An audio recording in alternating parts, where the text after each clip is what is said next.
ओम श्री हनुमते नमः। श्री हनुमान जी महाराज, श्री शंकर पार्वती जी, गुरुदेव भगवान, प्यारे कृष्ण कन्हैया, सभी लोग सुंदर सुंदर आसन पर बैठ के हमारे संग सत्संग करिए। बोलो गुरुदेव भगवान की जय, प्यारे कृष्ण कन्हैया लाल की जय। श्री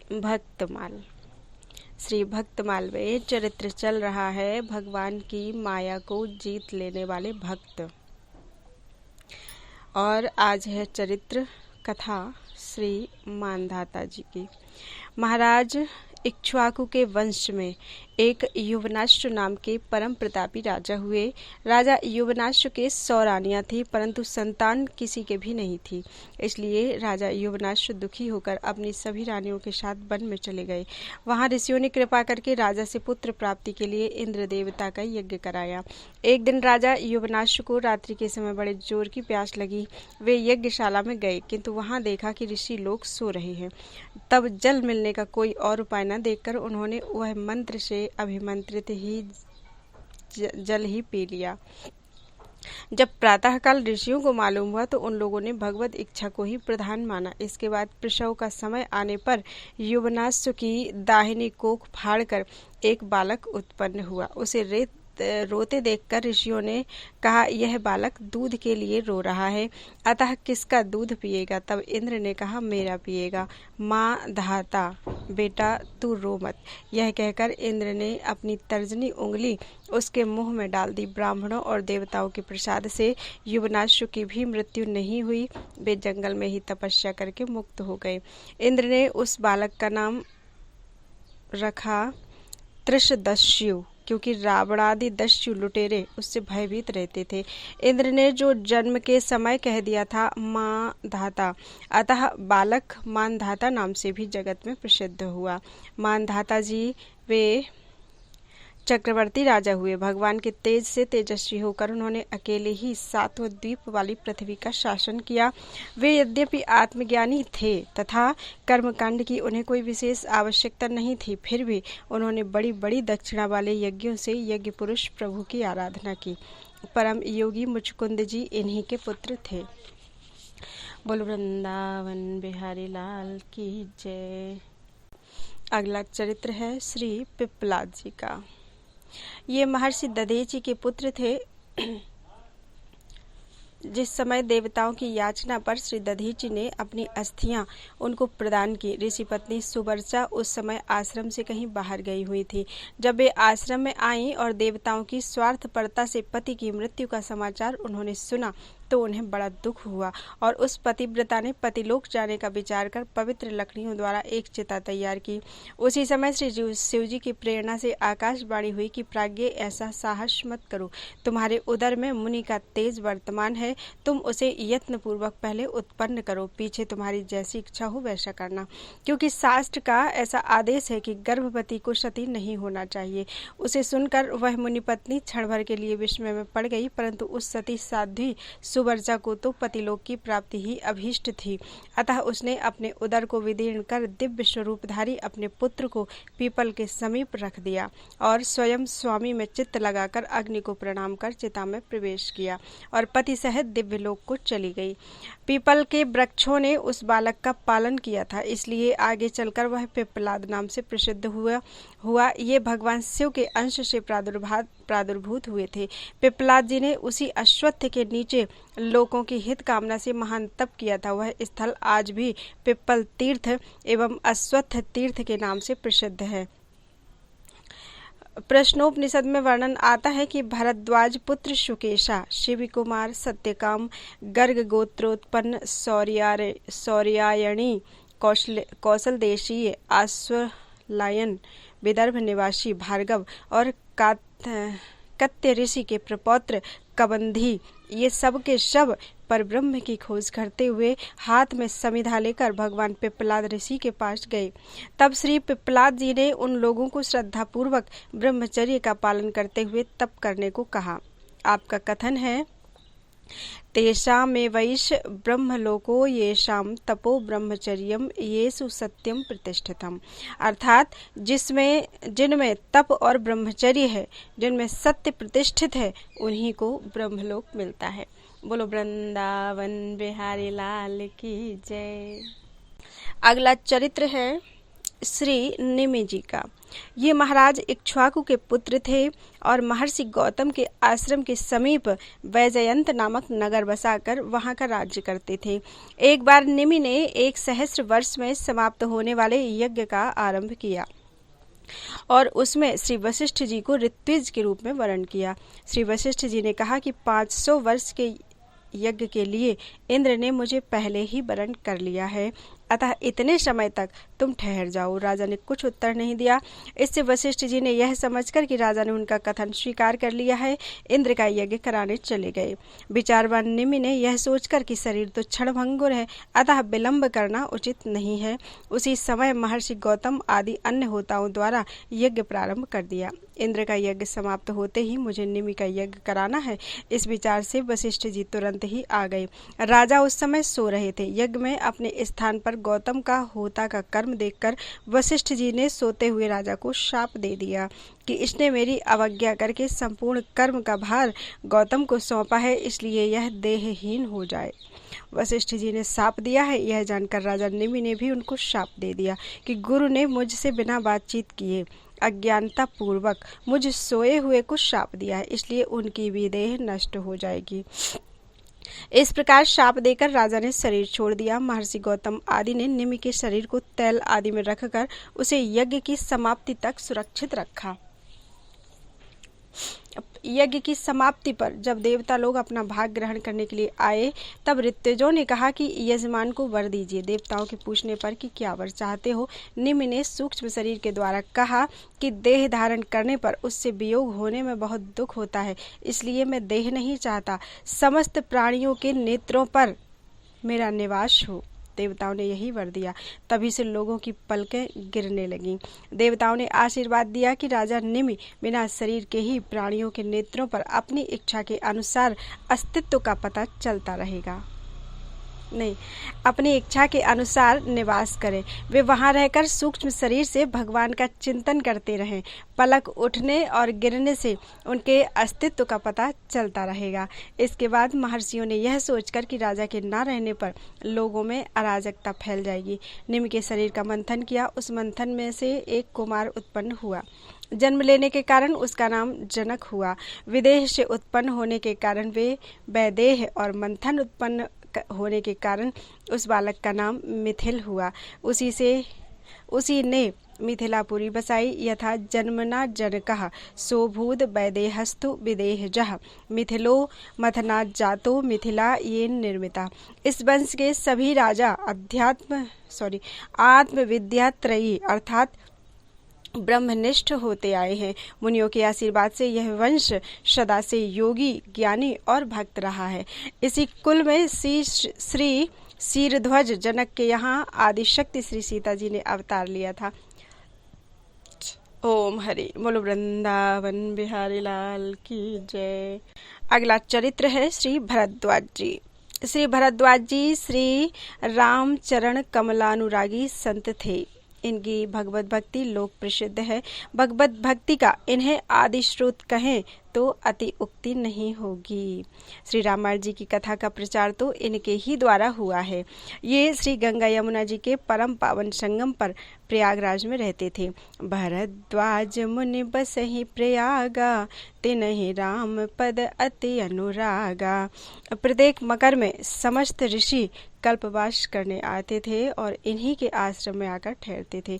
एक बार याज्ञवल्क्य के ऋषि को इन्होंने आग्रह पूर्वक कुछ दिन के लिए रखा था भगवत कथा सुनने के लिए, इसलिए उनकी विधिवत पूजा करके बोले, नाथ एक संसौ बड़ मोरे, करगत वेद तत्व सब तोरे, कहत सुमोहि लागत भय लाजा, जो न कहूँ बड़ होई अकाजा। एक राम अवधेश कुमारा, तिनकर चरित विदित संसारा, नारी बिरह दुख लहेउ अपारा, भयउ रो सुरन रावण मारा। प्रभु सोई राम के अपर को, जाहि जपत त्रिपुरारी, सत्य सत्य धाम सर्वज्ञ तुम, कहु विवेक विचारी। याज्ञवल्क्य जी सुनकर हंस पड़े। महामुनि भरद्वाज और उन्हें संदेह है, यह तो असंभव है। जगत के हित के लिए ये राम कथा सुनना चाहते हैं, जिससे सभी राम कथा को बार बार सुने। अतः वे हंसकर बोले, चतुराई तुम्हारी मैं जानी, चाहूँ सुने राम गुण गूढ़ा, कीन्हु प्रश्न मनहु अति मूढ़ा। चाहते तो हैं आप राम कथा सुनना, गूढ़ रहस्य, गूढ़ राम कथा, और प्रश्न ऐसे कर रहे हैं जैसे अत्यंत ही मूर्ख हैं। तब याज्ञवल्क्य जी ने समस्त कथा सुनाई। वही राम सुरसरी धारा श्री रामायण हुई, जो त्रैलोक्य को पावन करने में समर्थ हुई। भगवान श्री रामचंद्र जी वनवास के समय सर्वप्रथम इन्हीं के आश्रम पर आए। इन्होंने प्रार्थना की कि 14 वर्ष तक यहाँ रहिए। भगवान ने कहा, यहाँ से अवध समीप है, रोज भीड़ लगी रहेगी। इनकी आज्ञा लेकर श्री भगवान जी इनके बताए हुए स्थान चित्रकूट पर चले गए। भरत जी जब श्री राम जी की खोज में आए तो इन्होंने उनका इतना भारी स्वागत सत्कार किया कि वे आश्चर्य में पड़ गए। श्री राम जी से भी अधिक इन्होंने उनका सत्कार किया और स्पष्ट कह दिया, सुनहु भरत हम झूठ न कहें, उदासीन तापस बन राहें, सब साधन कर सुफल सुहावा, लखन राम सिय दर्शन पावा, तेहि फल कर फल दर्श तुम्हारा, सहित पयाग सुभाग हमारा। भरत जी लज्जित हुए। मुनि ने उन पर अनंत प्रेम दर्शाया। राम ते अधिक राम कर दाशा। महामुनि भरद्वाज जी श्रोत्रिय ब्रह्मनिष्ठ ऋषि थे। इनकी एक कन्या याज्ञवल्क्य जी को विवाही थी और दूसरी विश्रवा मुनि को, जिनके पुत्र कुबेर जी हुए। ये अद्वितीय रामानुरागी थे। बोलो वृंदावन बिहारी लाल की जय। अगला चरित्र है श्री दक्ष जी का। दक्षो अंगुष्ठात स्वयंभवः, अर्थात दक्ष जी ब्रह्मा जी के अंगूठे से उत्पन्न हुए। स्वयंभव मनु की कन्या प्रसूति दक्ष पत्नी हुई। प्रजापति दक्ष ने क्षीर सागर के उत्तर तट पर स्थित होकर देवी जगदम्बिका को पुत्री रूप में प्राप्त करने की इच्छा की तथा उनके प्रत्यक्ष दर्शन की कामना से उन्हें हृदय मंदिर में विराजमान करके कठिन तप किया। उनकी सात्विक आराधना से संतुष्ट होकर पराम्बा ने दर्शन देकर पुत्री होने का वचन दिया। साथ ही यह भी कह दिया कि यदि कभी मेरे प्रति तुम्हारा आदर भाव घट जाएगा तब उसी समय मैं अपने शरीर को त्याग कर अपने स्वरूप में लीन हो जाऊंगी। दक्ष यह सोचकर बहुत प्रसन्न रहने लगे कि देवी शिवा मेरी पुत्री होने वाली है। सृष्टि विस्तारार्थ ब्रह्मा जी की आज्ञा से दक्ष प्रजापति ने पंचजन प्रजापति की असिकनी नाम की कन्या को पत्नी रूप में स्वीकार करके हर्यस्व संज्ञक 10,000 पुत्र उत्पन्न किए। पिता की आज्ञा से उत्तम सृष्टि के उद्देश्य से वे हर्यस्वगण नारायण सरोवर पर जाकर तप करने लगे। इन्हें अधिकारी जानकर देवर्षि नारद जी ने आत्म तत्व का उपदेश देकर निवृत्ति परायण बना दिया। तत्पश्चात दक्ष ने शवलाश्व संज्ञक 1,000 पुत्र उत्पन्न किए, परंतु श्री नारद जी ने इन्हें भी पूर्ववत ही परमार्थ पद का पथिक बना दिया। अब की बार दक्ष ने कुपित होकर श्री नारद जी को शाप दे दिया कि आज से तीनों लोकों में विचरते हुए तुम्हारा पैर कहीं स्थिर नहीं रहेगा। नारद जी इसे भगवान की इच्छा ही मानकर साप सिरोधारी कर लिया। श्री दक्ष जी ने प्रसूति के गर्भ से 24 कन्याएं उत्पन्न करके उन्होंने बड़ी प्रथम 13 कन्याएं धर्म को ब्याह दी। शेष 11 में से एक अग्नि को, एक शिव को, एक पितृगण को ब्याह दी और अन्य 8 मरीचि, अत्रि, अंगिरा, पुलत्स्य, पुलह, क्रतु, वशिष्ठ, भृगु इन 8 प्रजापतियों को ब्याह दी। प्रसूति की कन्याओं द्वारा विशाल वंश परंपरा त्रैलोकी में फैल गई। प्रजा की वृद्धि का कार्य जैसा दक्ष द्वारा हुआ ऐसा किसी ने नहीं किया, इसलिए ब्रह्मा जी ने इन्हें प्रजापतियों का नायक बना दिया।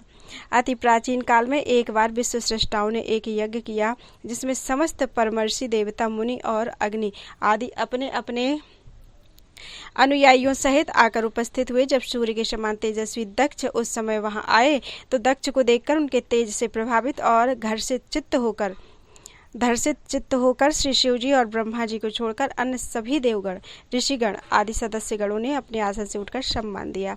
दक्ष अपने पिता ब्रह्मा जी को प्रणाम कर और उनकी आज्ञा पाकर उनके दिए हुए आसन पर बैठ गए। दक्ष ने यह देखा कि शिव जी आसन पर बैठे ही रहे, उठकर उन्होंने सम्मान नहीं किया। उनके इस व्यवहार से अपना अपमान समझकर क्रूर दृष्टि से उनकी ओर देखा और इस महासभा में ही उनको बहुत दुर्वचन कहे और पछताने लगी कि मैंने केवल ब्रह्मा जी के कहने से ही ऐसे पुरुष को अपनी सुंदरी साध्वी भोली भाली कन्या दे दी। दुर्वचन कहकर दक्ष ने श्री शिव जी को शाप भी दिया कि देव यज्ञों में इंद्र, उपेंद्र आदि देवगणों के साथ भी यज्ञ का भाग ना पाए। श्री शिव जी कुछ भी न बोले। शाप देकर अत्यंत क्रुद्ध होकर दक्ष सभा से निकलकर अपने स्थान को चले गए। यह जानकर कि दक्ष ने शाप दिया है, नंदीश्वर को बड़ा ही क्रोध हुआ और उन्होंने दक्ष तथा उन ब्राह्मणों को जिन्होंने दक्ष के कुवाक्यों का अनुमोदन किया था, घोर प्रतिशाप दिया कि यह दक्ष देहाभिमानी है, देह को ही आत्मा समझता है, अविद्या को विद्या जानता है, विषय सुख वासनाओं में आसक्त होकर कर्म कांड में रत रहता है, अतएव यह जड़ पशु है। पशुओं के समान यह स्त्री लंपट हो और इसका मुख शीघ्र बकरे का हो, यह सदा तत्व ज्ञान से विमुख रहे। इस प्रकार परस्पर शाप देने के बाद श्री शिव जी भी अपने गणों सहित वहां से चल दिए।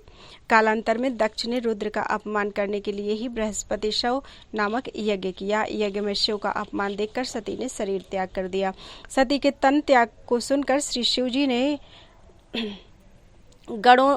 जी के गणों ने दक्ष का यज्ञ विध्वंस कर दिया। शिव जी का अपमान करने वाले देवताओं तथा सदस्यों को समुचित दंड दिया। गणनायक वीरभद्र ने दक्ष के सिर को मरोड़कर धड़ से अलग कर यज्ञ की दक्षिणाग्नि में डाल दिया, मानो इसमें होम कुंड की पूर्णाहुति की। अंत में यज्ञशाला को जलाकर शंभुगण कैलाश को लौट आए। श्री ब्रह्मा जी की सलाह से सभी देवता ब्रह्मा जी को भी साथ लेकर कैलाश गए, परंतु स्तुति और प्रार्थना करके भगवान शिव को प्रसन्न किया। श्री शिव जी ने कहा, नाघम प्रजेश बालानां वर्णयेनानुचिन्तये देव माया विभूतानां दंडस्तत्र धृतो मया। अर्थात प्रजापति भगवान की माया से मोहित हुए दक्ष जैसे ना समझो कि अपराध की ना तो मैं चर्चा करता हूँ और न याद ही, मैंने तो केवल सावधान करने के लिए ही थोड़ा सा दंड दे दिया।